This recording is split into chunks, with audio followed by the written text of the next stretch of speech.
our guests tonight are going to talk to us about the horrible, blatant murder of Lavoy Finicum and the illegal takeover of many lands that have been stolen by the government, including the Bundy Ranch in 2014.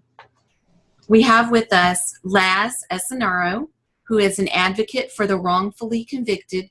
He is a family rights advocate against CPS and stands strongly against the corrupt, big de facto government. He also worked on the Ron Paul 2012 presidential campaign.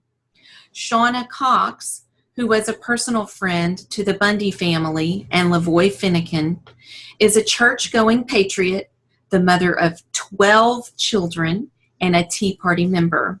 She's written a book about Cliven Bundy's life entitled The Last Rancher Standing, and she is the one who released the video from within the truck when Lavoy was fatally shot by federal agents. Please help us welcome to our show Laz Esanaro and Shauna Cox. Welcome. Hey guys, thank you so much for being here today. So tell us the real reason why these ranches and lands are actually seized. Thanks for having us. I think this is a great opportunity.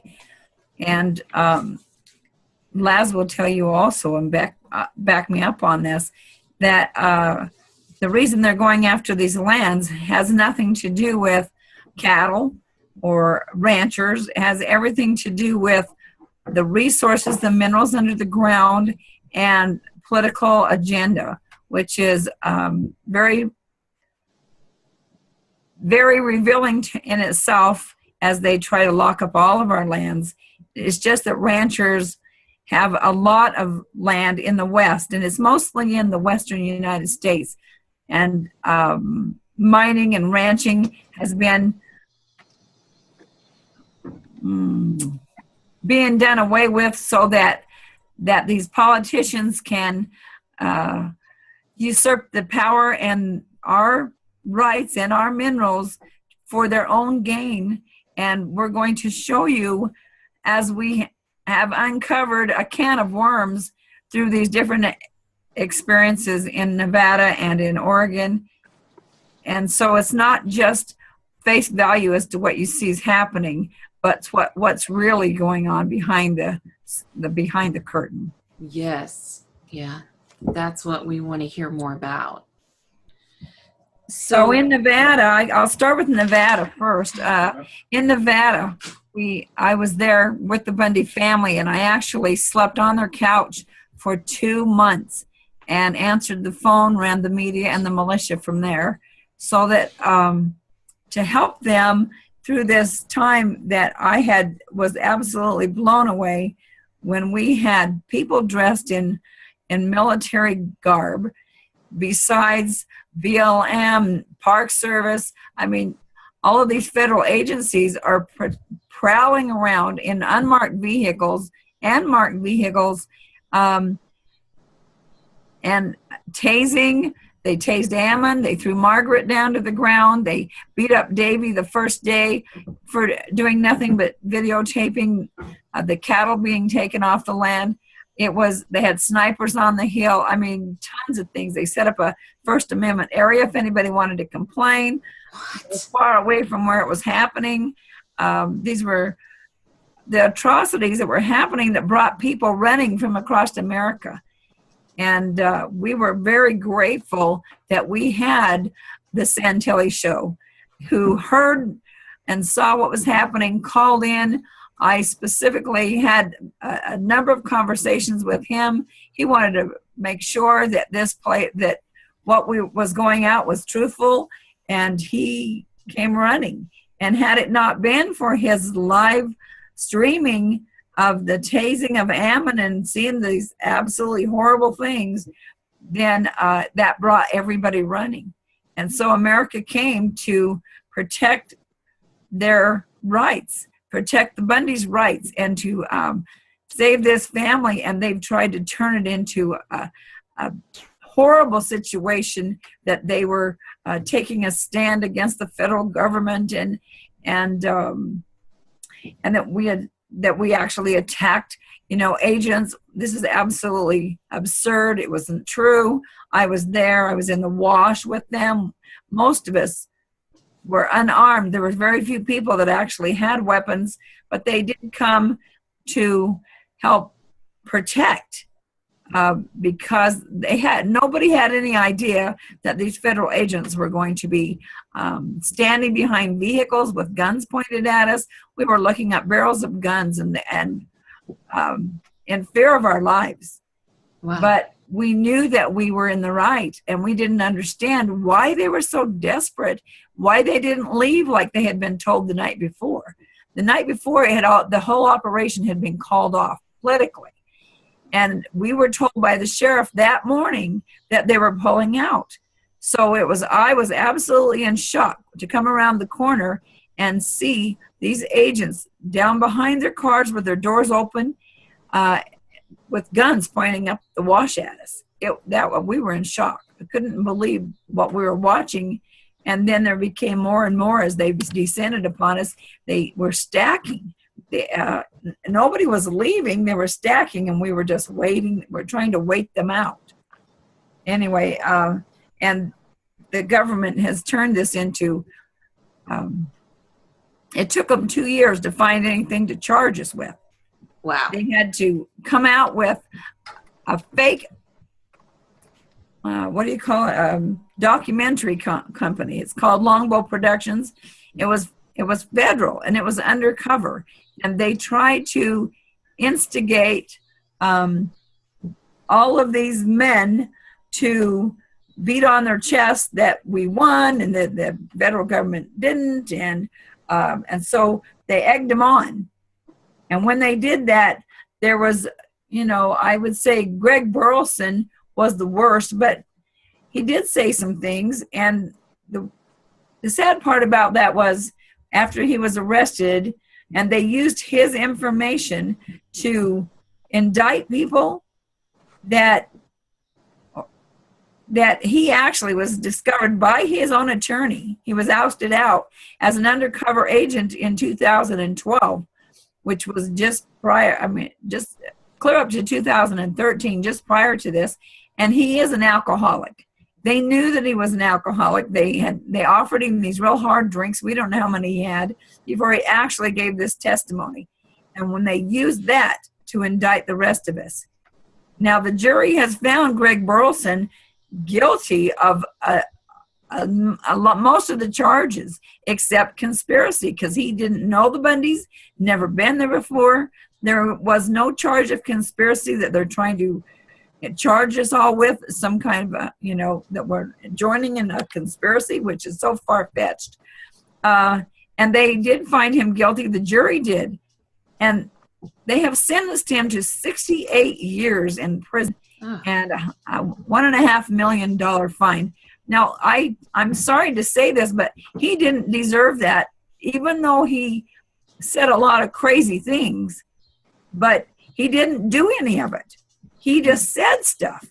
And so you're going to put him in prison for the rest of his life? I mean, he's already gone blind. He's got bad health, totally blind since he was in prison for the first couple of months, and now he can't see. His health is deteriorating. He's figuratively young, and he will never see the light of day again. It's insane. Wow. And they're trying to use this to lock up all these other people. You guys be careful. They're using Facebook images that they found Todd Engel guilty of, and the only thing they could charge him with was intimidating these officers and interstate commerce, because he used Facebook, because he live streamed when he used the F word as the agents were leaving. And so now he's facing 20 years. Oh my God. For doing that, which is absolutely insane. For using the F word? Yep, on Facebook, on live stream. So Shauna, just to go to the beginning of this, what started all of this? What did they tell people was the reason that they were coming there to make you guys leave? the beginning started clear back in 1995, I should say, 93, 95, because what happened is Clive and Bundy and a bunch of the ranchers, there were 52 ranchers in Clark County at that time, and Cliven said that the BLM, they have a contract. And when you have a contract and someone changes their side of the contract and you don't agree, why would you sign the contract with them? You don't have to. It's a two-party contract. He said, no way, I'm not signing that contract when you're putting us out of business. And 51 other ranchers, actually there was 50, but because one of the other ranchers has passed away that was Cliven's friend.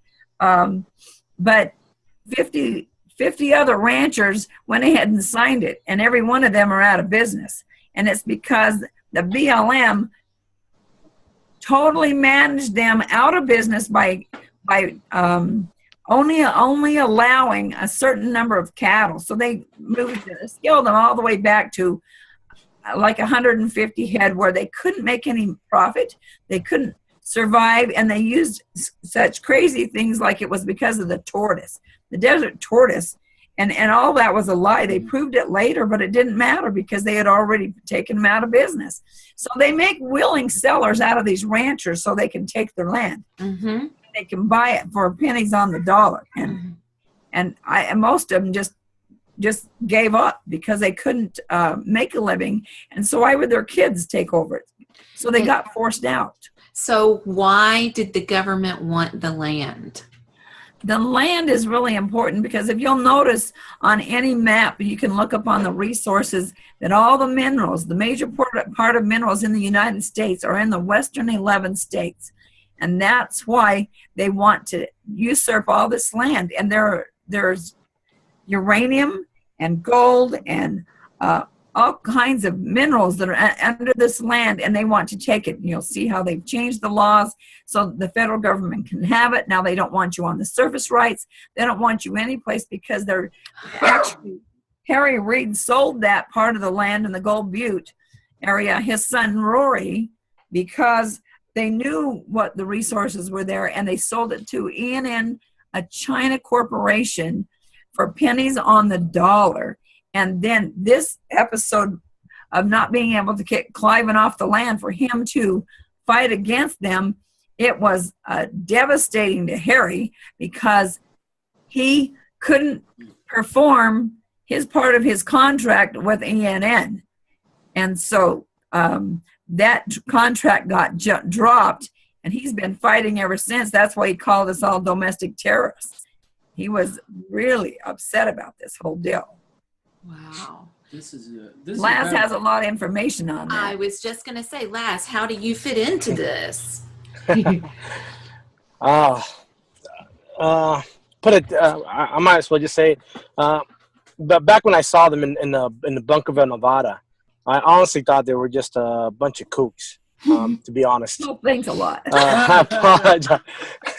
And I really didn't pay too much mindset. And then here we go in 2016. Similar situation happened, but now with the Hammonds in Oregon. Yeah. So at that time, me and several colleagues at work, we were watching Chris and Hall talking regarding what's happening with the Hammonds and then the Bunkerville. And as we sat down, we saw her original live stream, and then we went back and we watched it 2 more times, especially her articulating the Federalist Papers, its Constitution, the Bill of Rights. We sat at work for probably 2-3 days contemplating, like, what is really going on? I know one of my coworkers, 2 of my coworkers wanted to go down to Oregon, and we said, well, before we go down there, we need to know the truth. We need to go, who is right? You know, there's the government saying one thing, there's the ranchers saying one thing, and then somewhere in between the middle, there has to be the truth. Mm-hmm. And I said, before we start, jump head first, why don't we just start and looking at the evidence? And so after we got done, probably within that couple of days, Judge Darby comes in and states that there are mercenaries, and I'm like, wow, this is pretty serious now. And so again, we're at work, and same group of people. We see this, and we're hearing this, and this is insane. So it was pretty slow at work, and we were like, okay, so the guy named by the name of Ron Wyden, which I didn't even know at the time who he was and what he did for a living, said something about a virus. And we were like, well, let's see what he says. And then as we were looking up and we saw some information with uranium-1, Calico Resource. And I'm like, well, what is uranium being what is the Clinton Foundation transferring uranium to Russia? And how does Ron Wyden fit into this? And we were like, man, this does not make sense. And was that, why don't we just target campaign contributions and donations, obviously. So we started looking through all the donations. And at the time we were doing this, politicians started coming out, like Greg Walden and Jeff Merkley. And we started targeting their campaign contributions and then their earmarks. Earmarks is pork money, just like stewardship. It's all pork money. Earmarks and stewardship money is taxpayers' money going into the corporations. And we started realizing, saying, what is going on? So I get money from A, and I give tax dollars back to B, which is the corporation. We're like, I go, this is corruption. So as we looked in, we started seeing laws, like public laws, but that were created by Ron Wyden. Well, that Ron Wyden participated with Chad Cargis, that he's a Department of Fish and Wildlife. He testified in the Steens Mountain Act back in 2000. So we're just going to emphasize on the Oregon. And as I started looking into Oregon, I started looking at everything in Steens Mountain. So when you go back to Steens Mountains, you'll understand that Steens Mountain Act was the Interior Secretary was Bruce Babbitt, the President was Bill Clinton, in which they went forward with the Steens Mountain Act. And as you start reading the Steens Mountain Act, you'll also, there's another bill that came out, which a public law bill created by Congress with the help of Ron Wyden, Jeff Merkley, and then Greg Walden and Stephen E. Grasty. Them testifying because it's in congressional records. Their names are on these records. They allocated $750 million for anybody that would be contaminated with uranium. And if you know uranium, U-235, U-238, and undepleted uranium is considered radioactive, which affects your lung, your pancreas, and your liver. So in that bill, in that congressional bill, they included the Marines, the Army, the Air Force, the Navy, and Steens Mountain Agriculture. So why would you add the Steens Mountain Agriculture? The only way you can add the Steens Mountain Agriculture is because in order for you to extract the uranium from the ground, you're going to affect the land. The land is part of the agriculture. As the American people start seeing, if you go back in 2000, Bill Clinton gave uranium to China in nuclear technology and $250 million. So now we go from 2000, now he's doing it to Russia. He's giving Russia money and uranium. And then that same process, you give Iran and Iraq uranium, and then you come with under the secretary, under the secretary, which is Hillary Clinton, the creation of ISIS with John McCain, Marco Rubio, Mitch McConnell, Lindsey Graham. Creating with the help of ISIS, this is where you get Benghazi, because Benghazi will transfer uranium, money, weapons, and ammo. Laz, slow down Yes. just a minute because it gets so exciting. You go really fast. I want to catch all this stuff because it is so Okay. important. A lot. It is a lot. It is a lot. He is absolutely brilliant, and I want people to be able to connect the dots. It Yes. is very important, right? Yeah. Yeah, Really this is a real important part right here. So- Excellent. Who the Secretary of State was Hillary Clinton. Yes. So what Hillary Clinton did was with Benghazi was basically sacrifice Stevens and everybody there like lambs, Yeah. knowing that was going to go down. So and this is all well documented by Chuck Grassley's letters with respects to uranium in Russia and China also in there, and John Podesta. So these are Chuck Grassley's letters, Senator Chuck Grassley from Iowa. And how did you find those? Through WikiLeaks. Okay. They validated my work, and with Shauna and I went down to City Hall, and Shauna met me in Oregon, where we reviewed these documents, and she validated the documents coming from Senator Chuck Grassley from Iowa that WikiLeaks released. With 3 letters. One was 10 pages long, 12 or 11 pages. The other one was 4 pages long.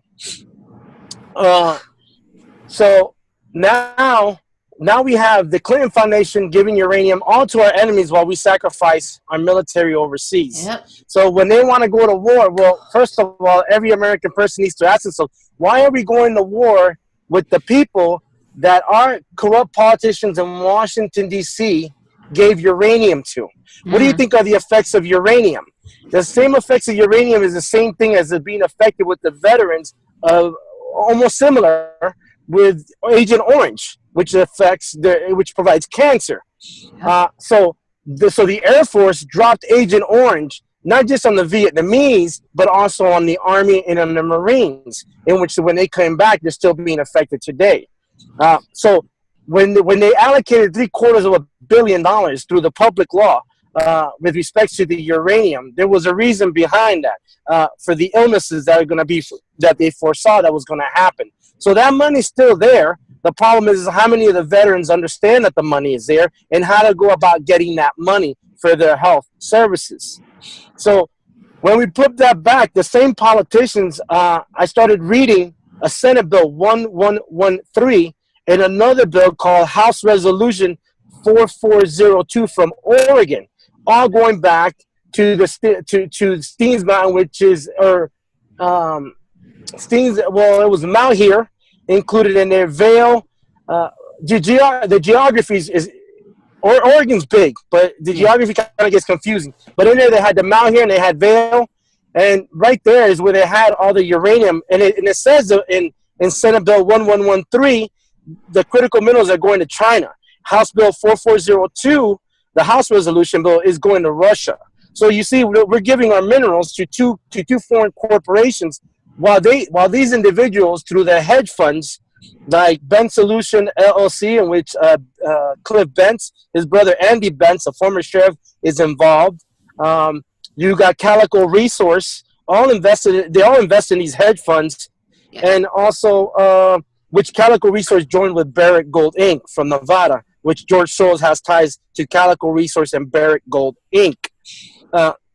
And if you understand George Soros giving the campaign contributions to the Democratic Party, Obama, Harry Reid, and Ron Wyden, and Jeff Merkley, and Greg Willis, so everybody there. But so when you start reading these Senate bills and House resolution bills and the public law from Congress, well, you ask yourself, what the hell are they doing extracting this uranium, knowing that it's radioactive and it can affect the water, the land, and anybody that likes gaming, wildlife is going to affect wildlife and everything in the air, because once you extract it, there's no way impossible, including the water, you can control the particles of uranium. There's no way. And then on top of it, it becomes radioactive as soon as you extract it. So I mean, this is what the studies on the bills. Well, let me go back to the Malheur. We didn't know any of all this was happening at the Malheur. In fact, I didn't even know what a Malheur was when we got there. I didn't have any idea. When we got there, we went to help the ranchers, the Hammonds. That was our goal, was because they were having the same problems that were being pushed on the ranchers in Utah and in Nevada. And so this is the third time I have been involved with the ranchers in this situation. And I was looking for the information at the Malheur for the evidence of what Laz is talking about. There was stuff there. Stephen Grasty was the commissioner that was very much involved with the grouse that they were trying to use as a front. To basically. But basically, let me get this in.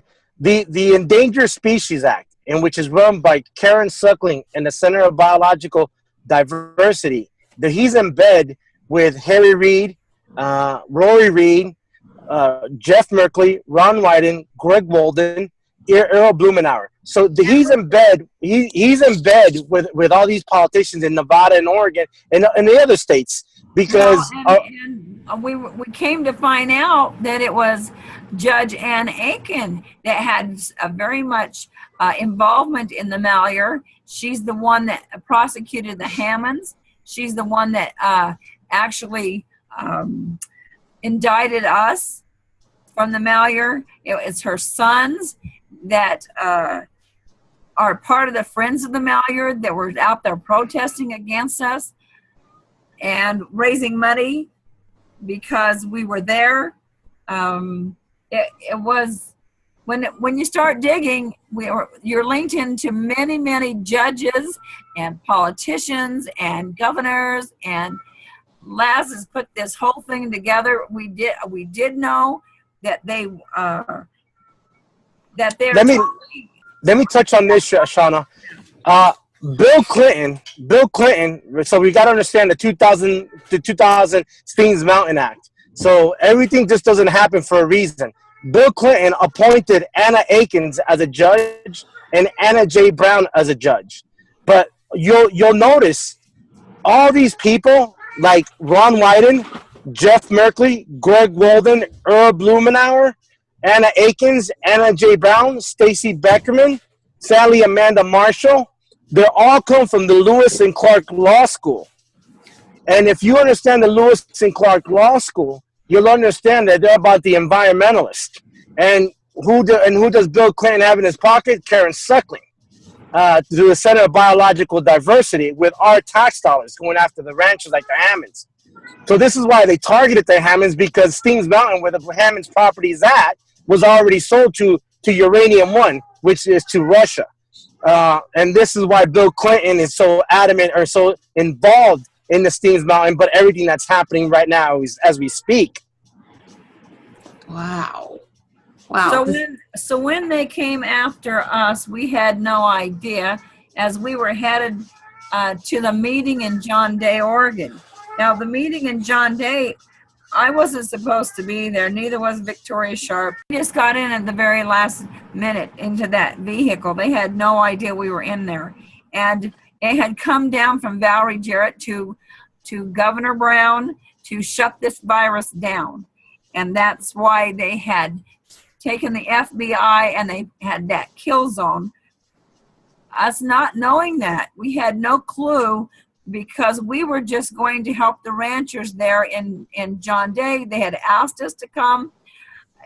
We don't usually ever travel together. It was manipulated. Mark McConnell was part of the undercover. They got us together. Anyway, we ended up, they didn't know I was there, I'm telling you. That was only God's working. And when I was put in that truck, when they started shooting at us, when we stopped the very first time, you don't see that because I didn't have my video camera on. But when they pulled us over the first time, they never approached the vehicle. They just started shooting first off as soon as we rolled out in the window. And that's why we don't want to get out. Ryan Payne was trying to protect us. He jumps out, even though they had shot at him first. And he jumps out to protect us and yells that there's women in the vehicle. They arrest him, and then we're not going to stay there because we need to get to the sheriff. So Lavoie's telling them we have to go to the sheriff. At which point, it's when I said we were in fear, and I said our best weapon, we learned that down in Bunkerville, is get our cameras. Turn on your camera. So I turned on my video camera. I had a cell phone. My cell phone did not work. There was no service. They planned that. Later, I discovered that we were within 1 mile of that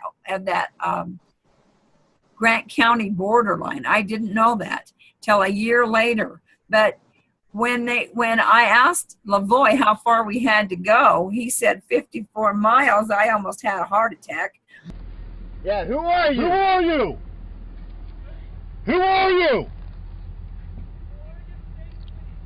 Oregon State Police. Okay, well, I'm going over to meet the sheriff in Grant County. You'll come along with us, and you can talk with us over there. You can go ahead and shoot me. You put the laser right there, put the bullet through the head.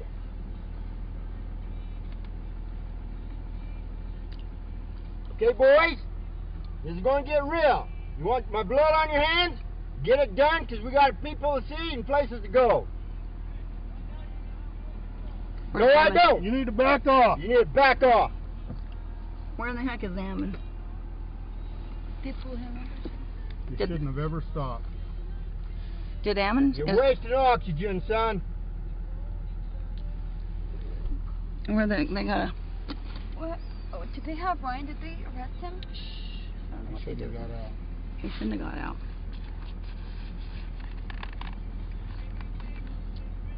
I'm not turning over. I'm going into Dade County. I'm Well, going into Grant County to see the sheriff. Well, if we duck and you drive, what are they going to do? Try to knock us out? We How probably much further get we got to go? To shoot your tires We out. got about 50 miles. Do we? Okay. Tell them to approach the vehicle. Okay.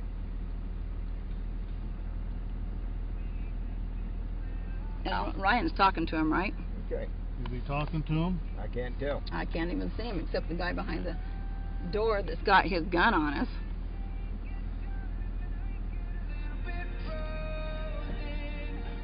I said, there's no way we can outrun them in 54 miles on this icy road.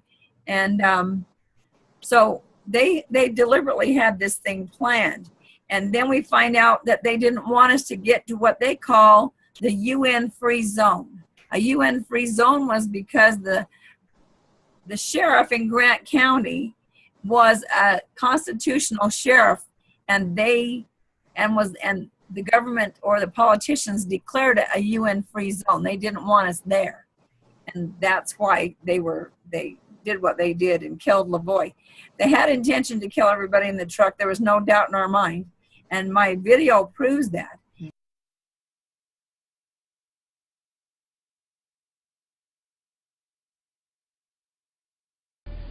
We don't have any service. We have no service here.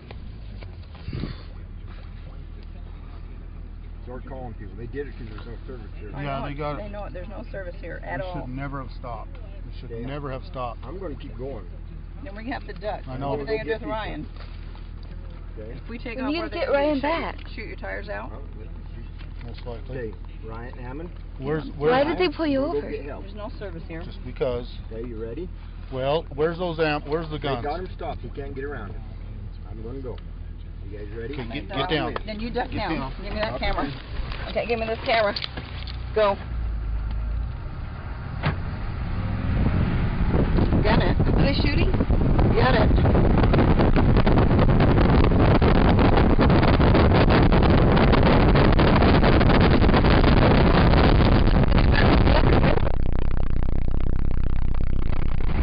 Keep going. Okay, what about Ammon and those guys? We can't get around him. I'm going to go get help. Okay. Stay down. Stay down. I need Stay a phone down. so I can call as soon as I get service. Wait up. Yeah, keep watching the phone. See if you get any I service. don't have any. I don't have my I phone. can't even get Joe Rice. Coming up fast. Yeah, they are.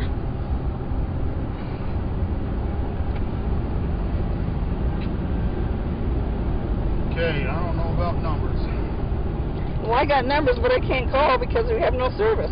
Okay. No, mobile network not available. Do you have numbers for people here in town? Yeah, but Hang on. Okay, they're shooting. Hang on. Okay, sit down. Okay, we're here. Go ahead and shoot me. Damn! Trying to. Shoot me. Go ahead and shoot me. Stay down. Stay down. Stay down. Stay down. Stay down. Shoot me. You're going to have to shoot me. Damn it. Are they shooting him? Did they shoot him? You assholes. Oh my God! Hold still. Hold still. Stay down. I can't Is get he out. dead? Don't get out. I'm an EMT! I'm an EMT!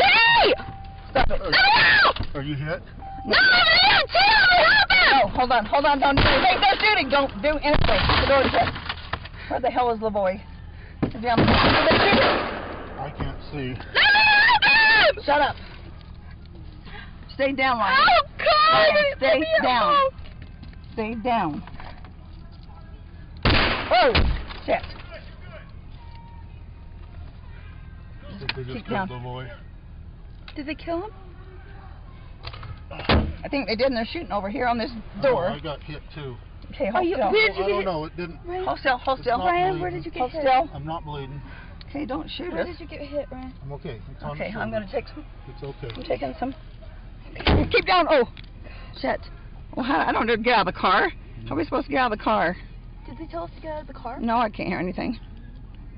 I don't dare get out of the car. Oh, shit. Quit shooting the windows. Where are they shooting them? They're hitting the windows. I don't know. They're trying to break our window. God, keep us safe, please. Please, please protect us, Please, God. God. God. Please protect us. Please protect us. Please protect us.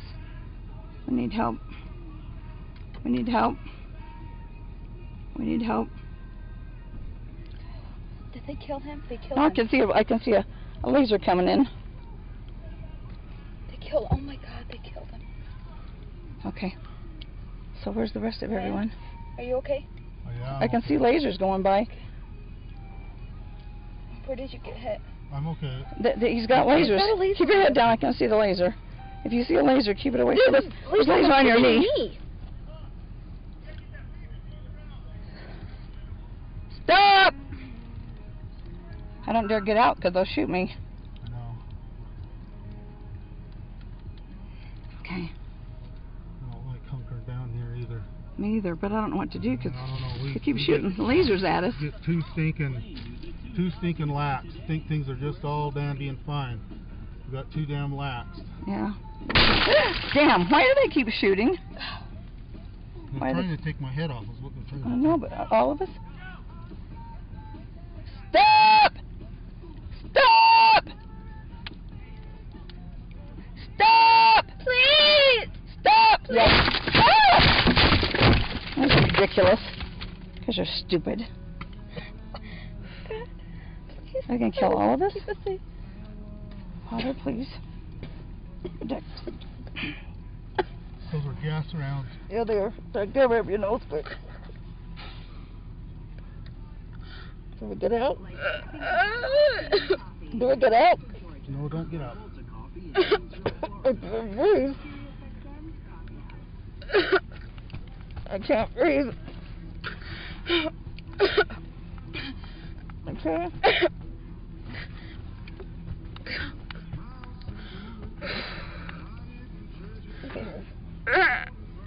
Okay. God. Okay. God. Please keep Okay, us there. safe. Okay, they got lasers still on us. We got lasers still on us. Lavoy got out. I think they've killed Lavoy. They just shot gas rounds into the car. We're hunkered down in here, trying not to be shot. He's shooting. That's the window. He's shooting at the window. Stop it! Shooting more gas rounds. The gas is getting pretty thick in here. God. Please. Anyway, You didn't get out. I don't dare get out. Will they shoot me? yeah, they'll shoot you. Hang on, I'm gonna get out. If I get... Anyway, Can we put a white flag out? Yeah, I would put a flag out. Let's put a flag out. Do we have a white flag? Yep. I'm not sure what they got. What you got? There's a laser shooting right over here around us. Okay. The gas dissipates. He's trying to break this window. He's trying to break the window we're at. Okay. Does anybody have anything white? Does he I have don't a know. wiper on? I can't get my shirt off. He's a laser trying to shoot this window. Daisical. He's got this window open here. Speak to people. Anyway, they ambushed us on the way to John Day. And now they're shooting into our vehicle. And we're hunkered down. We do not have phone service at this location. I surrender! Can we just surrender? Okay, open the left door. Let's get out. Okay! That's you, Ryan. I don't know if you can get out. You get out first. Let her in first. Let her out first. You go first. You go first. Please don't shoot me! Hey, go. Okay, I get out. Okay, get out. Okay! No, he'll shoot Ryan first. He'll shoot you first, Ryan. Hands up. Hands up. The boy's dead. Shit. Okay. Okay, go. Okay, hands up. Okay, go.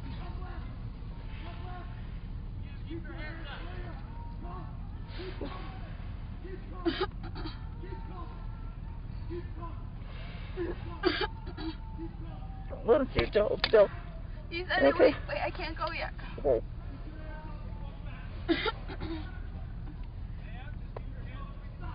Yeah, okay.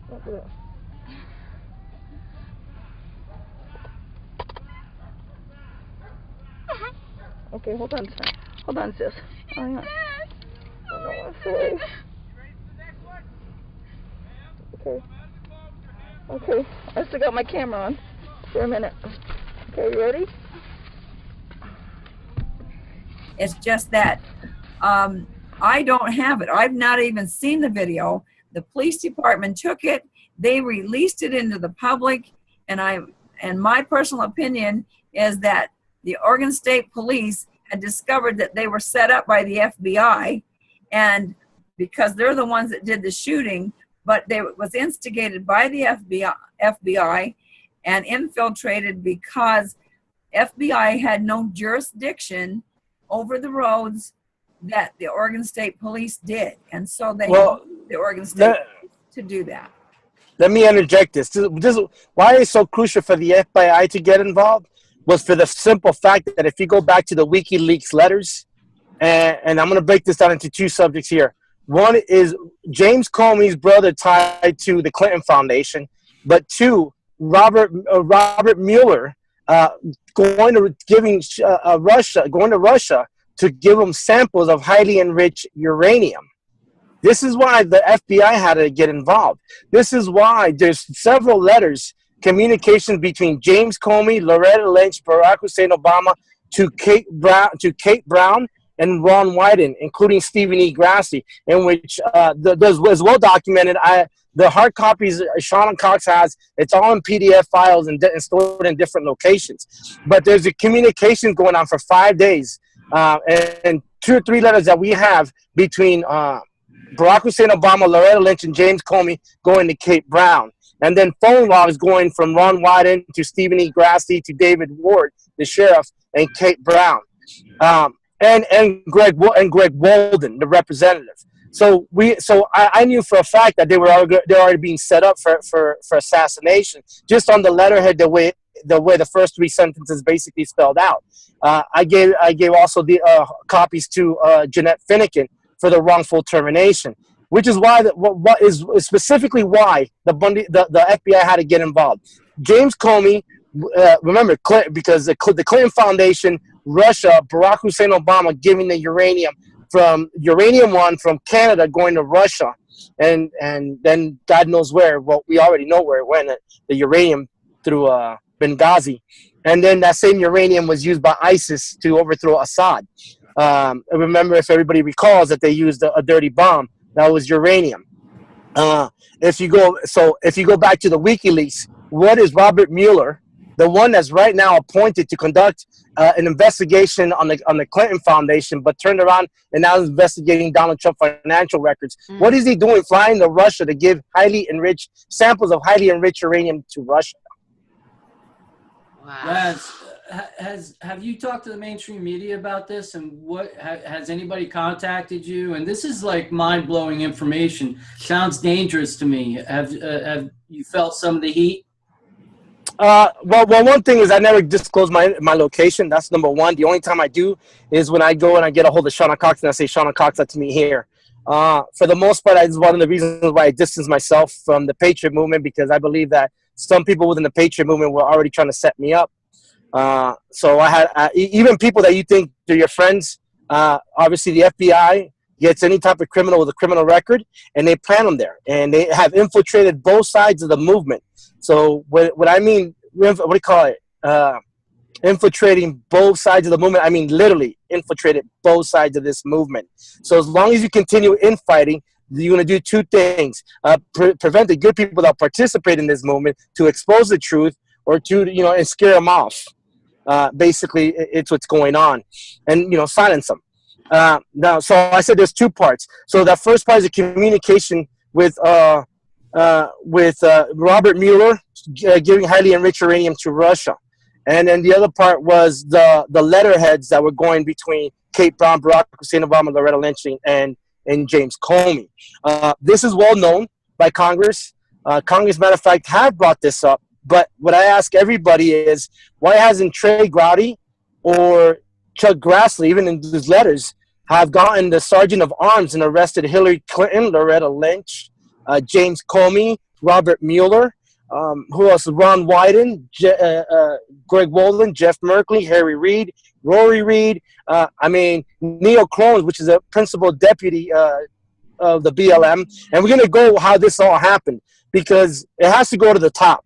And now that we're kind of done with the Malheur Wildlife Refuge on that content, now we're going to go to the Bunkerville, because when I did this research, it was one independent from the other, but both of them all tied the same sources. So it's the same people in the top level. The lower and mid people kind of change, but for sure, for a fact, if you follow the money, you follow the truth. So when I told you earlier that George Soros is involved, I mean literally involved, because of his campaign contributions, but his financial records with regards to Barrick Gold Inc., which is Nevada, merging with Calico Resource from Oregon, the Malheur Wildlife Refuge. Those two corporations merge, and this is where George Soros is profiting from. All the gold, the silver, the copper, the uranium. So when I started looking into this, I was like, well, what in the hell is going on? And the merger just happened about a month right after the assassination of Robert Lavoie Finnegan. So if you look at the dates of when Calico Resource and Barrick Gold Inc. merged, you'll understand the reason of the assassination. Because remember, George Soros gave Obama campaign contributions, just like he gave to the Clintons and the DNC, the Democratic National Party or committee or convention. So his money's there. When we started looking at that, we also realized that Chinese giant ENN with Roy Reid was huge. So when we put back in 2005, we found documents just about a week ago that substantiated other documents that in 2005, Gloria Navarro was working for Harry Reid and Rory Reid. Rory Reid was a commissioner from 2003 to 2011. Harry Reid was still an active senator. Prior to Gloria Navarro coming on board in 2004 and 2005 under his administration with Rory Reid as a commissioner of Clark County. Now, when we come into this, now you all understand Brian Rutledge, her husband, which Brian Rutledge is married to Gloria Navarro. Gloria Navarro is also in bed with Harry Reid's son-in-law, Stephen Beringer. Stephen Beringer represents Barrick Gold Inc., which he's also a lobbyist for Barrick Gold Inc. The principal deputy of the BLM, Neil Crones, his father, Larry Crones, works for is a geologist for the Barrick Gold Inc. So now we have ties to the Barrick Gold Inc. is Harry Reid, obviously Roy Reid, Gloria Navarro, Steve Beringer, Neil Crones, and his dad Larry Crones. The top 5 tiers that control the BLM. Everybody under the BLM, besides the Interior Secretary of State, everybody else is below Neil Crones. And who appointed Neil Crones? Harry Reid. That's true. And he did that 2 days prior to the standoff at the Bundy Ranch. Wow. All right. So question, does Trump know all of this? No. We're trying to get to Trump. We know that there's people around him. We've had a lot of people talking to Zinke and Sessions, and we're trying to get in there, but we've been blocked. I mean, really, Stonewall is the best word. Put it this way: the Trump administration has been extremely infiltrated. It doesn't take a genius to figure this out. No. We know that you can't go to Robert Mueller because he's basically covering up his actions with respect to giving samples of enriched uranium to Russia, taking samples to Russia. There's a manifest there.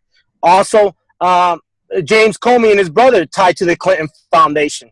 So you can't go to the FBI. And then who do you go to the FBI when the two criminals on the top of the FBI or the food chain are in bed with the Clinton Foundation?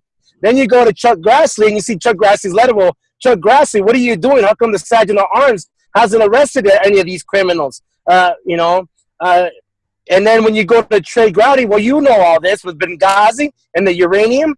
and with Chuck Grassie's letters and the Clinton Foundation, obviously behind the uranium with Russia and Uranium One, why aren't they not arrested? Why are the political prisoners arrested? Why are they being prosecuted? I mean, so tell the truth. That's why, because all of them don't even know. It's just that they're trying to demonize Americans so that they, and I want you to know that the people they're putting in prison are not just the ranchers, but militia members and a lot of ex-military. Mm-hmm. The ex-military who took an oath to protect this country believe that they're here to help the people, and they are being absolutely demonized and crucified. Everybody should understand that we've created our own FEMA camps over this, that they are putting them all in prison and using the NDAA to hold them even without correct charges. They just make them up. So our federal government has created a de facto government and court system, which is an admiralty court system, which is crucifying us. And the people have got to understand this, or we're going to be straight into martial law in no time at all. We're still under martial rule. Yeah. But I earlier today I sent you a Facebook message, and I told you those that write the words rule the world, or those that write the laws rule the world. Well, when you look at it, how many attorneys just on the Nevada side, how many attorneys are involved with regards to Chinese giant ENN and Barrick Gold Inc. and Nevada mining? And I'm going to name them. They're all attorneys. Barack Hussein Obama, Hillary Clinton, Bill Clinton, Harry Reid, Rory Reid, Loretta Lynch. I don't know if I said James Comey. Who else is an attorney on all this? But those are the top tiers. They're all attorneys. So when was the last time you saw a judge prosecute an attorney, or an attorney turn in another attorney for the crimes of treason, aiding and abetting, obstruction of justice, or hindering prosecution? You can't, and you never see it, and you will never see it. That's why Trey Grotti's an attorney. He won't do that. He ain't going to turn his own bar members on, because they all pay a fee, or a union fee, to the bar. So their first oath is to the bar, then the country. Despite what's happening right now, knowing the facts that we just laid out, all these bar members are to the bar. Their loyalty is to the bar and the bar members. This is why you haven't seen a bar member in jail right now. Do you know what bar means? Is the British accredited registry. Registry. Well, that's the American Bar Association. Here's the issue then. How many senators are attorneys, and how many in Congress are attorneys? Congressmen, absolutely. And so they're not going to give each other up. Sure. No, because it's like I always tell my friends, you don't shit where you eat. You know, you never will. So let's go to Nevada and Oregon, because I want to get this straight to the American people. Okay. Look at how many people in the Bunkerville that are part of the American Bar Association, attorneys and judges, that were going after the Hammonds. You got Ron Wyden, you got Jeff Merkley, you have Greg Walden, you have Earl Blumenauer, you have Anna Akins, you have Anna J. Brown, you have Stacey Beckerman. Who else is in this? Sally Amanda Marshall. All attorneys, all from the Lewis and Clark Law School. And if you go back, there's actually a case, which is this case was pivotal, which I was trying to get Shonda Cox to introduce, but all our documents were being thrown away. We're not thrown, but they were squashed by Anna J. Brown. There was a document in which regards to Anna J. Brown being the presiding judge, with Sally Amanda Marshall and Stacey Beckerman stealing land from a rancher, and they put him in jail. They almost killed him. The BLM, the Bureau of Land Management, his name is Robert Curtis. They almost killed this man, but they stole all his minerals, and all his minerals are going to Canada. Well, who was behind that? Uranium One. And this can be brought up. And you'll see on the log, there's a case number, and you'll see who was a presiding judge. and you'll see who were the attorneys, the public defenders, the DA, and Earl, and what's that lady, the DA, Earl. She donated to Kate Brown, and Kate Brown donated to her, and she's the DA in Oregon. So, and she's also an attorney from Lewis and Clark Law School. So all these criminals from the Lewis and Clark are all invested in, it's called the Oregon Legislative Investment Fund, which is where they create hedge funds. And there's 50 corporations in those hedge funds. And out of those 50 corporations, they're all tied to the minerals in Oregon, everywhere else. So all those minerals that go to Wall Street that are being stolen from the American people, because it belongs to the American people. It doesn't belong, because under Article 1, Section 8, Clause 17, the federal government cannot own any land. That land belongs to the people. They're stealing our minerals through using our tax dollars so they can go ahead and profit their hedge funds through the Oregon Legislative Investment Council. That's just Oregon. In Nevada, the same thing, the same MO in Nevada. So what are some other examples where the government has stolen land for their own profits? There's got to be tons of them, right? The Hague case. The Hague case. Wayne Hague. Yeah. He's still in the battle. The Dan sisters over there in Nevada. We have lots of them down in New Mexico. They're all over. We can't even begin to list them all. You have people like Joe Robertson, for building just a pond on his area. It's right. all about taking the land and getting people off of it. Oh, that makes so much sense, the pond thing, because I couldn't understand what the hell was going on with that. It's all part of the swamp that Trump's been talking about, it sounds like. Oh, absolutely. Unbelievable. The Endangered Species Act with Karen Suckney and the Center for Biological Diversity is just a front. If they cannot financially break you in the courts, well, they'll use the endangered species to bring the BLM with their guns. So you'll have guns being pointed at you. This is literally, you saw what happened with the Hammonds, and you saw what happened with the Bundys, and they tried to do it with the Hagues. This is crazy. And the only reason why I'm doing this is because it's what's right, what's lawfully right, what's morally right, what our military sacrificed their blood and sweat for, to believe in the Constitution. If we're sending our military to breed for freedom in our Constitution, then what the hell is going on in these de facto courtrooms? And why are we allowing it to happen? Right. We're the congressmen, we're the senators. You won't hear a pin. Matter of fact, let's go back to the Bunkerville, Nevada. Barack Hussein Obama you have two senators, Republicans, Dean Heller and Mark Amoti, all in bed with Harry Reid, Republicans.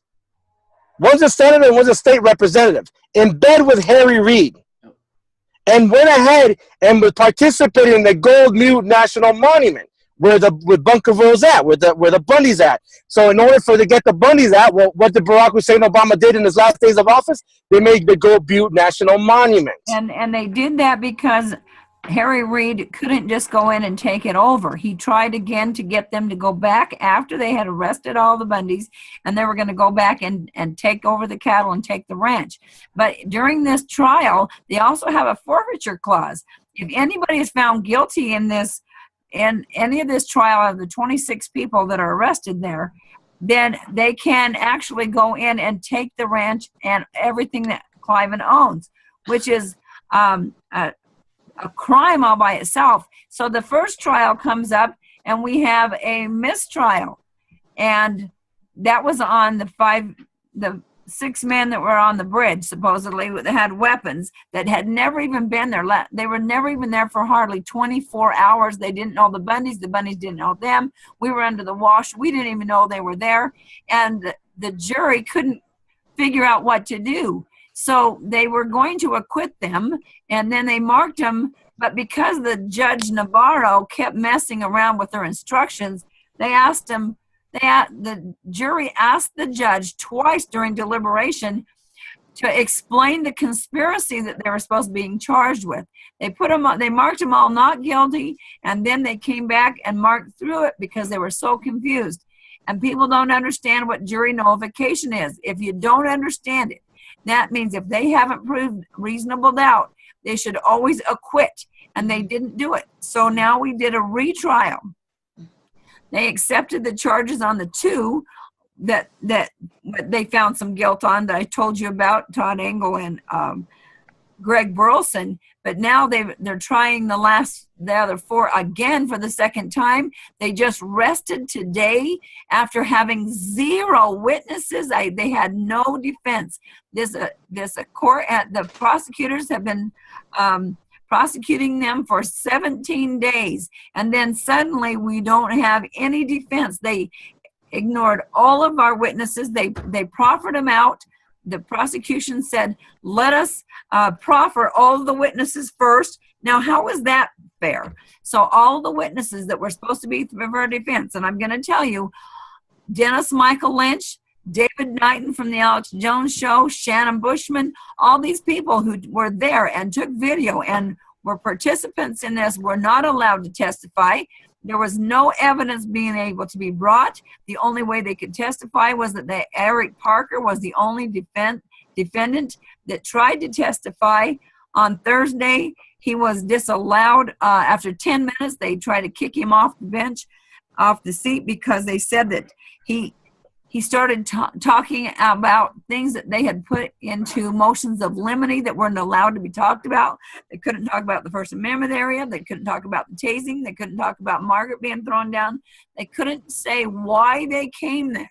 They couldn't tell about, he was trying to talk about, and then they called sidebar after sidebar after sidebar during this whole thing, where the judge and the attorneys all go back behind the screen, leaving the audience and the jury sitting there for 40 minutes at a whack or longer and having no idea what they're talking about. And then they came back on the second time on Thursday, and the judge gave Eric a warning. I was there, I heard it. She said, you crossed the line, you talked about 3 things that you shouldn't have. I'm going to give you a benefit of a doubt, and I'm going to, because that's the only defense they had. So she said, if you want to testify, you better stay in the perimeters. And not time after time, he would have to stop and say, well, I'm trying to stay in the perimeters. So he couldn't answer the questions that his defense attorney was trying to ask him. He was trying to get him to bring up a map that showed the area and where these snipers were sitting, and where he was walking and where he was looking, and everything he said would be objected by the prosecution and always sustained by the judge. In one day there was 50 objections that were all sustained and one that was allowed. Okay, that's how it went through the whole trial. And then, as Eric says, his attorney asked him, he said, so what direction were you looking then? He said, I was looking forward and up to the right. And immediately objection came from Stephen Myrie, the prosecutor. And this hadn't been 10 minutes from the time that the judge said there will be no more sidebars, but the objections, Myrie screams objection, and they get up and said sidebar. And so the judge okays it. They go back behind the sidebar. They're there for about 20 minutes. They come back out, and she ejects Eric Parker off the stand. The jury went into shock. The audience was in shock. And in fact, his own attorney was just livid. I mean, just shaking his head and smiling and frustrated. And then Eric Parker was just sitting there in shock, and his attorney waves him to get off the stand, and he got up, shook his hands down towards his side, and then started to cry. We had no defense. So today we had our last witness, and it was Scott Drexler finally took the stand. He was waffling, whatever you call it, trying to decide whether to take it or not. But we had to have him on the stand because there had been absolutely no defense allowed, not anything allowed for this trial. So they have now rested today, and we'll see what happens because the jury will go out to deliberate tomorrow. So why is corrupt Gloria Navarro running such a kangaroo court? because she's right now, Harry Reid. yeah, but connected to Harry Reid. But let's bring this. Let me go into further detail.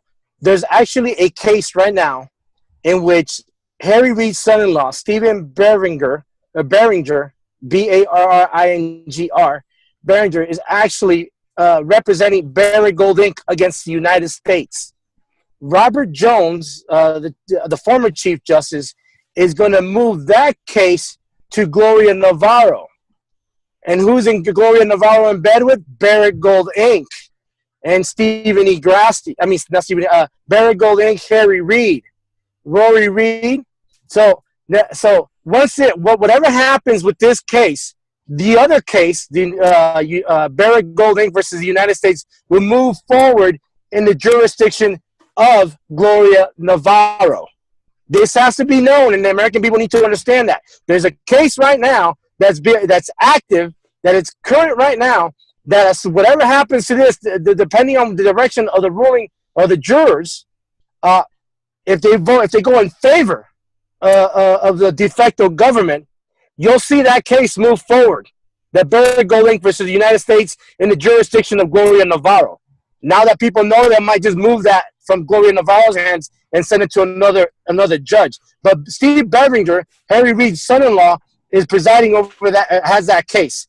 You can look it up. It's there. Matter of fact, on my video, about probably a month and a half ago, I posted it. So that piece of case, that case right there, is a focal point of everything because of her ties to Barrick Gold Inc. with Harry Reid, and obviously Neil Crones and Larry Cohn and her husband, Brian Rutledge.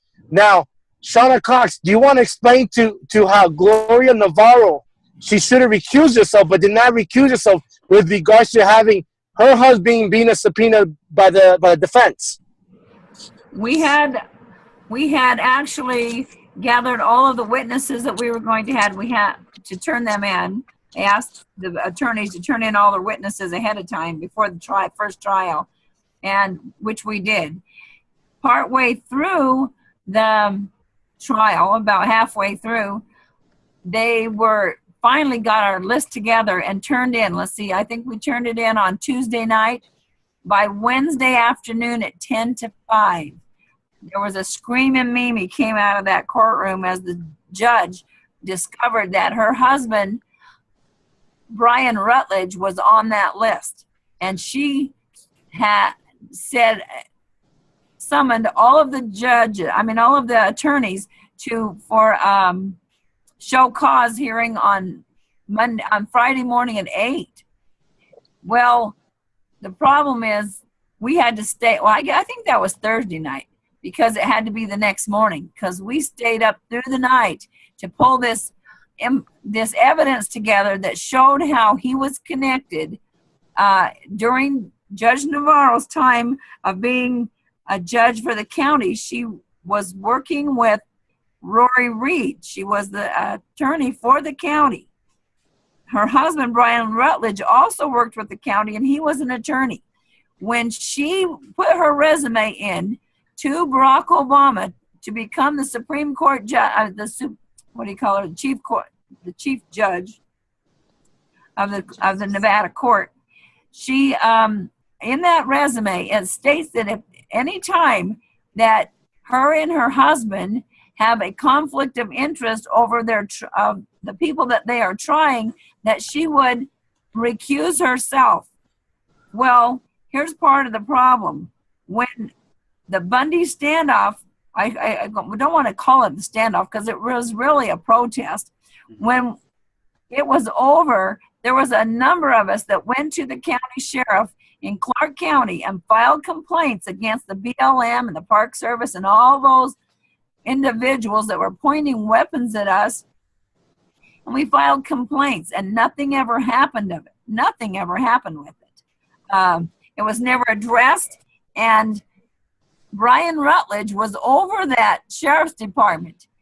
And we wonder why that happened. We wanted to subpoena him in and to find out exactly why, and we had subpoenaed the sheriffs during one of the pretrial hearings for Ryan Bundy, and they should have, and those marshals should have delivered those subpoenas. They had 2 weeks to do it, and they never did. The night before it was the time for the trial, somebody, well, the sheriff's department said that somebody took them some unsigned, unsealed subpoenas, and they were not going to show up for that case. And I was really upset about that whole thing. And then when we find out about Brian Rutledge, then we went that morning on Friday when they were supposed to bring in all the attorneys. I had given them this information to take to that meeting. When I called to find out what happened, because I figured she would have to recuse herself from this trial and they would have to have a mistrial and allow those men to go free, they told me, the attorneys told me they were there for less than 5 minutes and all she did was strike his name, which tells me that nobody gave her the evidence that we had given them. So the attorneys are still working hand in hand with the judge. They're all attorneys. They're all in bed together. And we will not have a fair or impartial or a court, and there will be absolutely no blind justice. She already knows everything about this case. She can quote it to you backwards and forwards. She is not there to just manage a court. She's there to manipulate it and to drive these people into prison for the rest of their lives. Well, and not just that, but steal the water, the land, and the minerals. Absolutely. You know, and depending on the outcome, this is why Steve Beverling is waiting, and as soon as what happens, the case will move forward. But I'm going to ask the American people this, and those lawyers out there that they consider themselves honest, good lawyers. How come these attorneys that are defending the political prisoners? How come they haven't filed a motion to recuse Gloria Navarro or take it to the Ninth Circuit and up to the Supreme Court? That's one aspect with regards to the conflict of interest between her and her husband and the ruling that she did in favor of her husband. Okay, and preventing the defendants from having due process. That's number one. Number two, how come they continue to allow corrupt Gloria Navarro act the way she's acting, belligerent? No control, no able to have self-control. And she's not a professional. She has violated every ethic canon that you can possibly think of.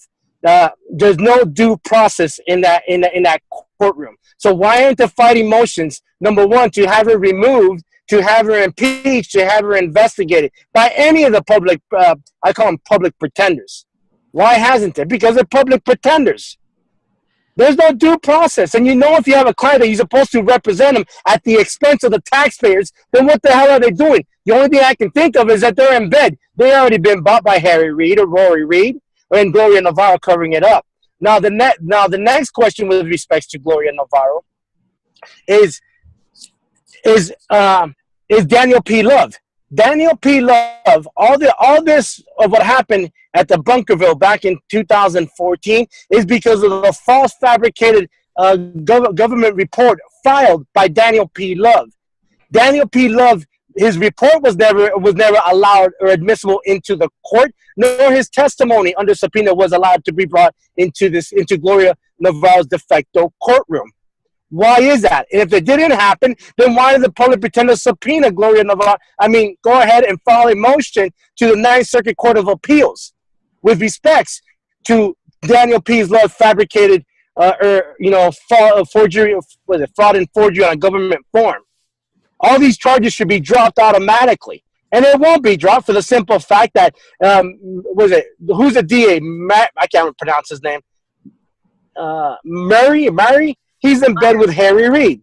Stephen Myers in bed with Harry Reid and Rory Reid. So he could be, but we're talking about Daniel P. Love. Now he was the SAC. He was the special agent in charge of that operation down there, and he is also friends with Greg Bretzing because they worked together on the Utah problem, and then Greg Bretzing, head of the FBI, was taken to Oregon and was over the shooting of Lavoie in Oregon, and I mean, Daniel P. Love was the one that did everything here in Nevada. And so everywhere they go, if you pay attention to just follow them, death follows both of them. They have a problem going on. And that's why Daniel P. Love was awarded and actually made a special position over the head of the BLM enforcement by Obama himself after these incidents took place. You know what I think? I think we need a diagram with all these names. I've heard so many names, and there's circles, and we just point to people because, oh my goodness, there's so much. It's way overwhelming, isn't it? Oh, So Daniel P. Love, so the deputy director, Daniel P. Love is underneath Neil Krones, which is a BLM deputy director. Who appointed Neil Krones? Harry Reid. Harry Reid appointed Neil Krones. Neil Krones' father, Larry Krones, worked for Barrett Gold Inc. This is where the conspiracy comes in. You need a map, Laz. Yes, we do. Yeah. So if we talk about a conspiracy, what's the difference between a conspiracy being created by the de facto government, all members of the American Bar Association, versus the Patriots? What is so different between the two? Shouldn't the de facto government should be brought up for charges for conspiracy to defraud the American people of the land, water, and minerals? Yeah. Who can do that? If all of the judges are bought off, what do we do? How do we have to be American? We have to go back to become American. I can never remember thinking the nationals. American sovereign.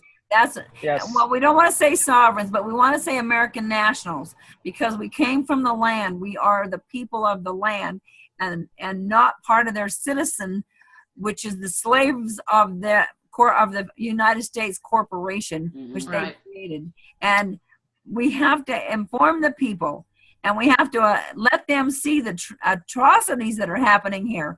This trial right here, they know these two trials have been prioritized as being the most important trials in America, even according to them, and they had deemed these trials to be complex, and the one in Oregon was told to me that it was $100 million trial, and it was taxpayers' so money that these attorneys got paid 5 times their normal pay to be there. Everybody was getting filthy rich over this, and so is the same thing happening in Nevada. This is a high-profile case hearing. Man, I get too many words in my brain. But hold on. Under 5 U.S. code, the judges profit depending on the amount of this. Like $100 million, they'll profit between 3 to 5 to 10% of the case at taxpayers' expense. Yeah. So here we pay for their salary to rule on the Constitution, which they don't. At the same time, they get bonuses, which goes to their hedge funds. Anyway, this whole thing is... the DA and also the DA and the public pretender also get a percentage from this under the 5 U.S. code, which is mind-boggling. Because then where's the justice? Where do you get due process? Is if every time the government wins, the judges and the lawyers win. Yeah. So if you're in a jury of your peers and they ruled in favor of the government gets, depending on the judge, between 3 to 10%, and then 2 to 3% the attorneys. So where's the justice? Yeah. Let me move on from here for 1 second.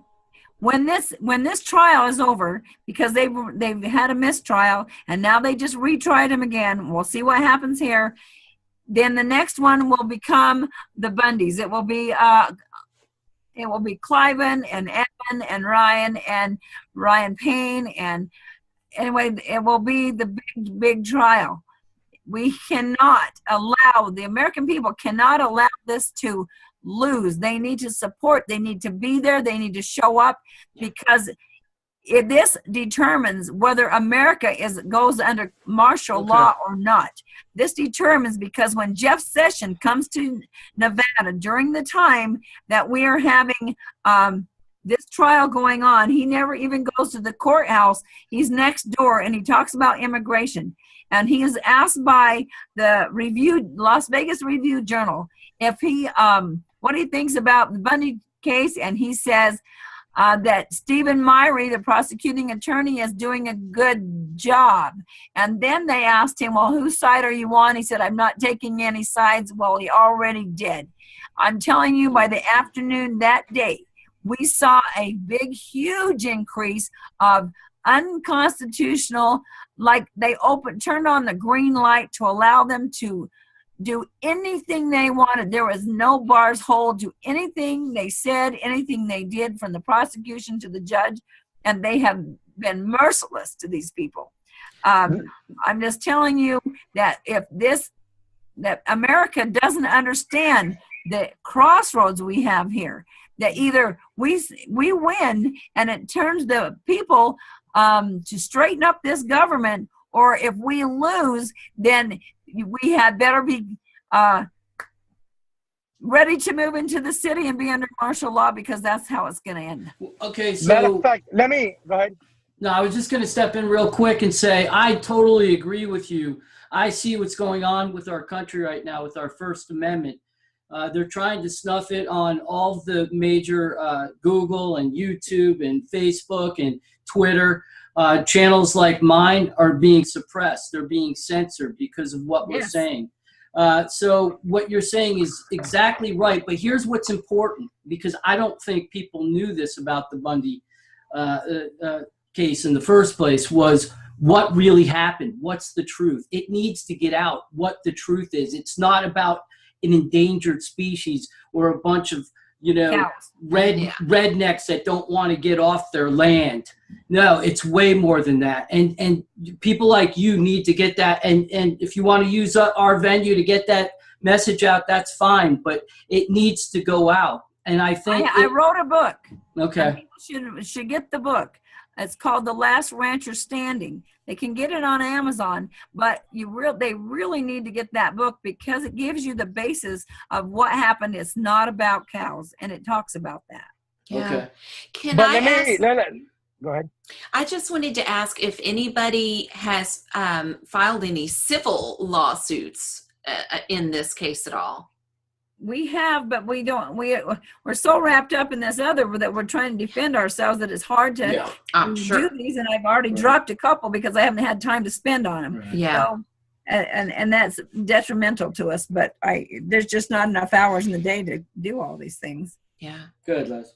Let me add this. This case is so crucial for every American person, from us to our grandparents, to our children, and to all those that have great grandchildren.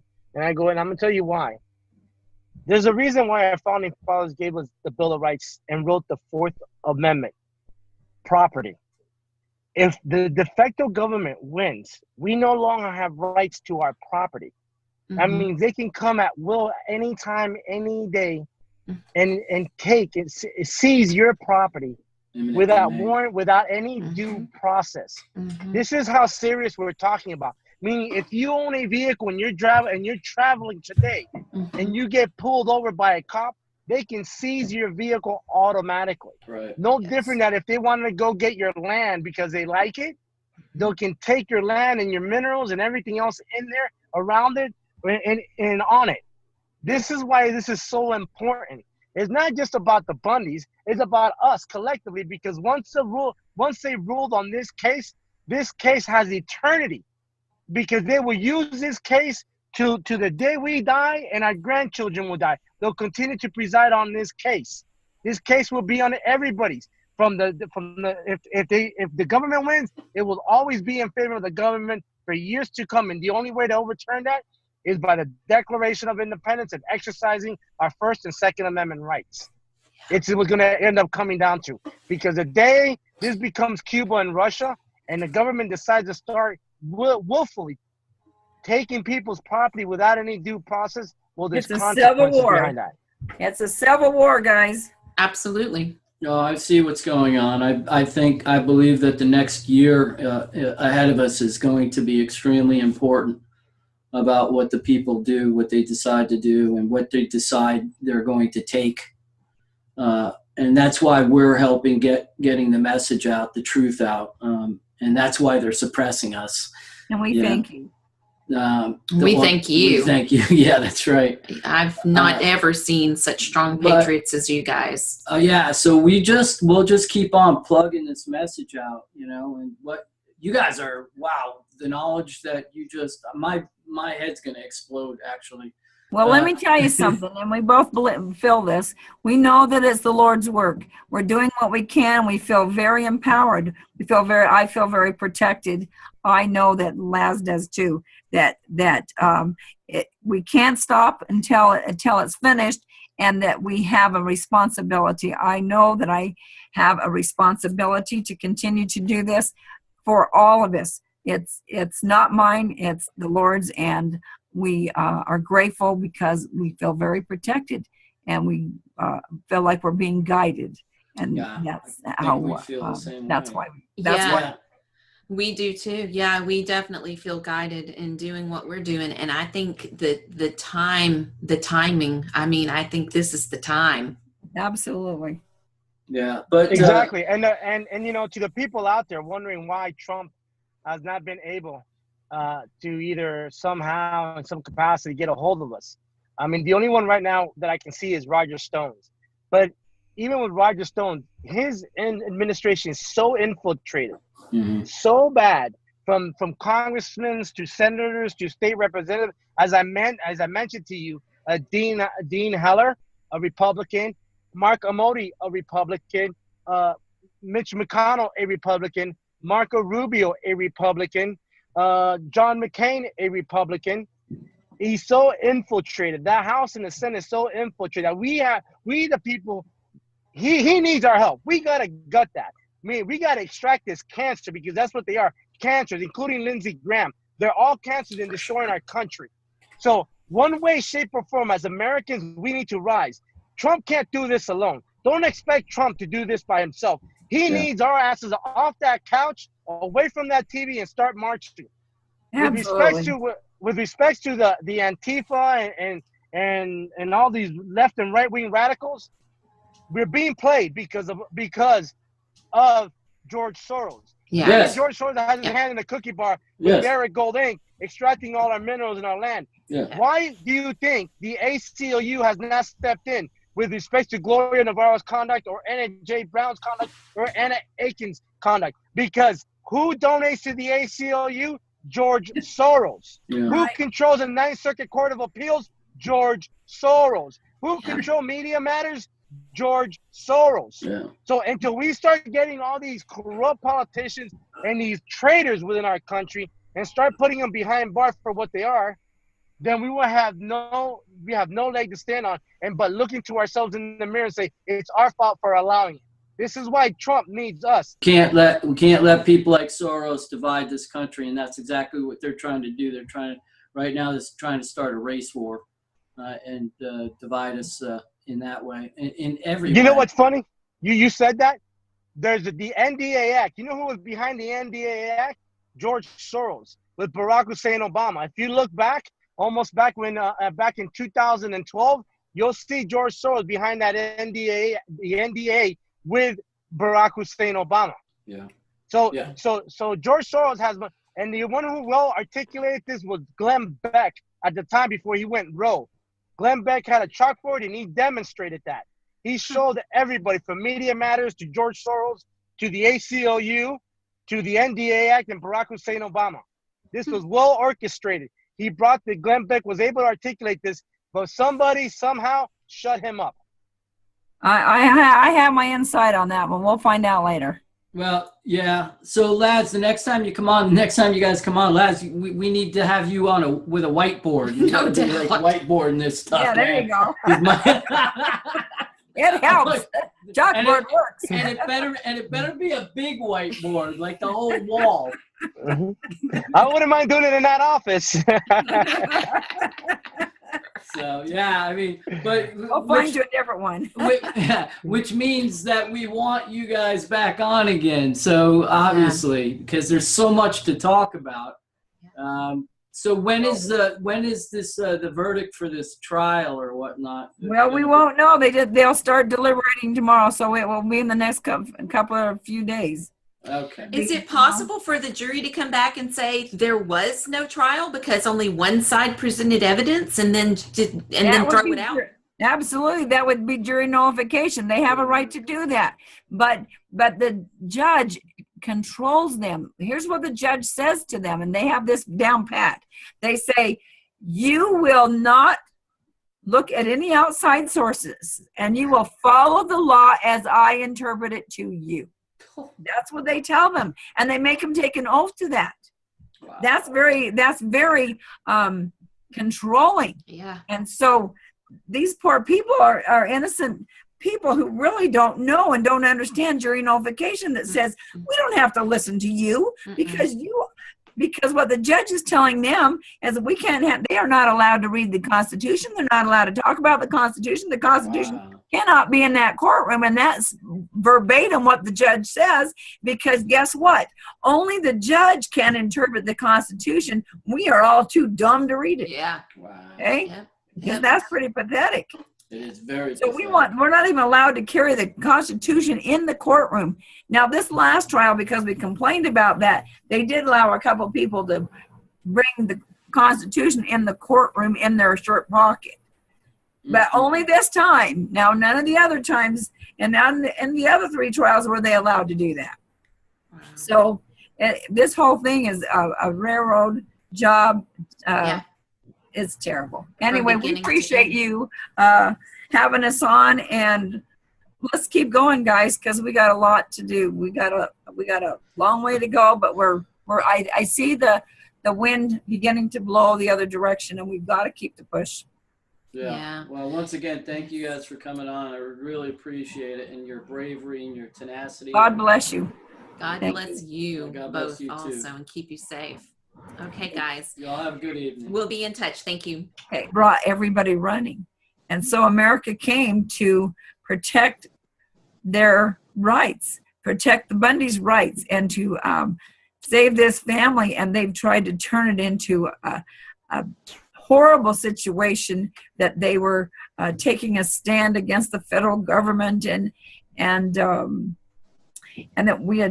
we actually attacked agents. This is absolutely absurd. It wasn't true. I was there. I was in the wash with them. Most of us were unarmed. There were very few people that actually had weapons, but they did come to help protect because nobody had any idea that these federal agents were going to be standing behind vehicles with guns pointed at us. We were looking at barrels of guns and in fear of our lives. Wow. But we knew that we were in the right, and we didn't understand why they were so desperate, why they didn't leave like they had been told the night before. The night before, the whole operation had been called off politically. And we were told by the sheriff that morning that they were pulling out.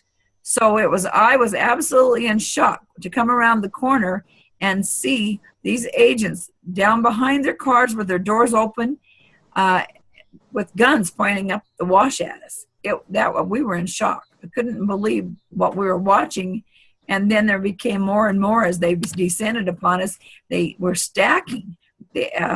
Nobody was leaving. They were stacking, and we were just waiting. We're trying to wait them out. Anyway, and the government has turned this into, it took them 2 years to find anything to charge us with. Wow. They had to come out with a fake, documentary company. It's called Longbow Productions. It was federal, and it was undercover. And they tried to instigate all of these men to beat on their chest that we won and that the federal government didn't. And so they egged them on. And when they did that, there was, I would say Greg Burleson was the worst, but he did say some things. And the sad part about that was after he was arrested, and they used his information to indict people that that he actually was discovered by his own attorney. He was ousted out as an undercover agent in 2012, which was just prior, just clear up to 2013, just prior to this. And he is an alcoholic. They knew that he was an alcoholic. They offered him these real hard drinks. We don't know how many he had before he actually gave this testimony. And when they used that to indict the rest of us. Now, the jury has found Greg Burleson guilty of most of the charges except conspiracy, because he didn't know the Bundys, never been there before. There was no charge of conspiracy that they're trying to charge us all with, some kind of that we're joining in a conspiracy, which is so far-fetched. And they did find him guilty, the jury did, and they have sentenced him to 68 years in prison and a $1.5 million fine. Now, I'm sorry to say this, but he didn't deserve that, even though he said a lot of crazy things, but he didn't do any of it. He just said stuff. And so you're going to put him in prison for the rest of his life? I mean, he's already gone blind. He's got bad health, totally blind since he was in prison for the first couple of months, and now he can't see. His health is deteriorating. He's figuratively young, and he will never see the light of day again. It's insane.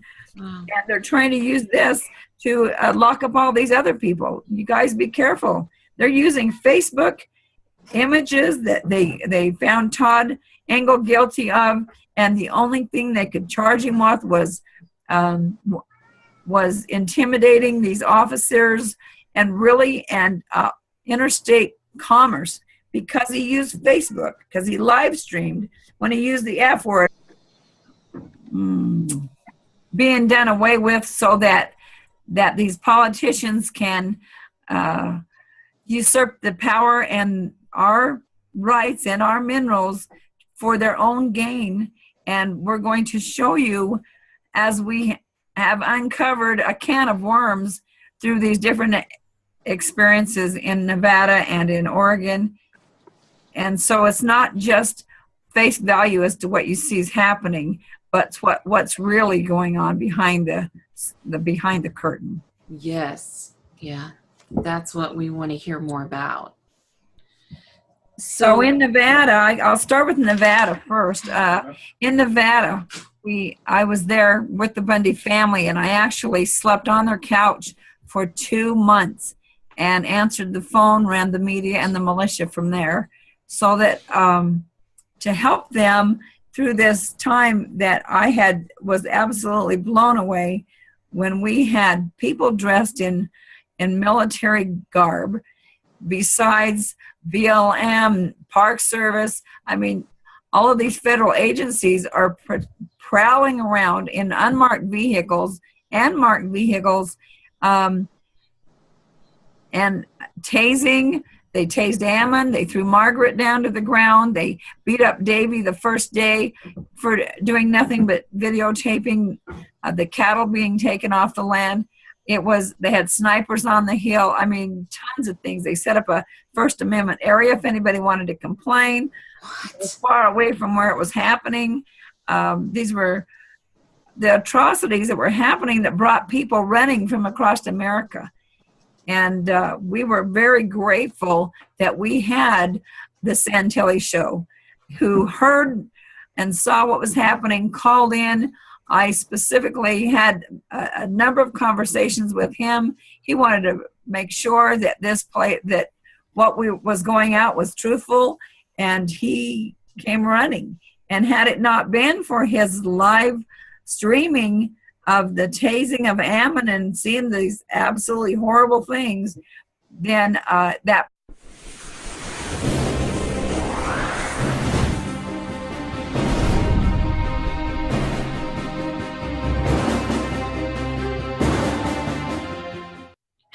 Our guests tonight are going to talk to us about the horrible, blatant murder of Lavoy Finicum and the illegal takeover of many lands that have been stolen by the government, including the Bundy Ranch in 2014. We have with us Laz Esanaro, who is an advocate for the wrongfully convicted. He is a family rights advocate against CPS and stands strongly against the corrupt, big de facto government. He also worked on the Ron Paul 2012 presidential campaign. Shauna Cox, who was a personal friend to the Bundy family and Lavoy Finicum, is a church-going patriot, the mother of 12 children, and a Tea Party member. She's written a book about Cliven Bundy's life entitled The Last Rancher Standing, and she is the one who released the video from within the truck when Lavoy was fatally shot by federal agents. Please help us welcome to our show Laz Esenaro and Shauna Cox. Welcome. Hey guys, thank you so much for being here today. So tell us the real reason why these ranches and lands are actually seized. Thanks for having us. I think this is a great opportunity. And Laz will tell you also, and back me up on this, that the reason they're going after these lands has nothing to do with cattle or ranchers. It has everything to do with the resources, the minerals under the ground, and political agenda, which is very, very revealing in itself as they try to lock up all of our lands. It's just that ranchers have a lot of land in the West, and it's mostly in the Western United States. And mining and ranching has been as the agents were leaving. Oh my. And so now he's facing 20 years. Oh my God. For doing that, which is absolutely insane. For using the F word? Yep, on Facebook, on live stream. So Shauna, just to go to the beginning of this, what started all of this? What did they tell people was the reason that they were coming there to make you guys leave? The beginning started clear back in 1995, I should say, 93, 95, because what happened is Cliven Bundy and a bunch of the ranchers, there were 52 ranchers in Clark County at that time, and Cliven said that the BLM, they have a contract. And when you have a contract and someone changes their side of the contract and you don't agree, why would you sign the contract with them? You don't have to. It's a two-party contract. He said, no way, I'm not signing that contract when you're putting us out of business. And 51 other ranchers, actually there was 50, but because one of the other ranchers has passed away that was Cliven's friend. But 50 other ranchers went ahead and signed it, and every one of them are out of business. And it's because the BLM totally managed them out of business by only allowing a certain number of cattle. So they scaled them all the way back to like 150 head, where they couldn't make any profit. They couldn't survive, and they used such crazy things like it was because of the tortoise, the desert tortoise, and all that was a lie. They proved it later, but it didn't matter because they had already taken them out of business. So they make willing sellers out of these ranchers so they can take their land. Mm-hmm. They can buy it for pennies on the dollar, and most of them just gave up because they couldn't make a living, and so why would their kids take over it? So they got forced out. So why did the government want the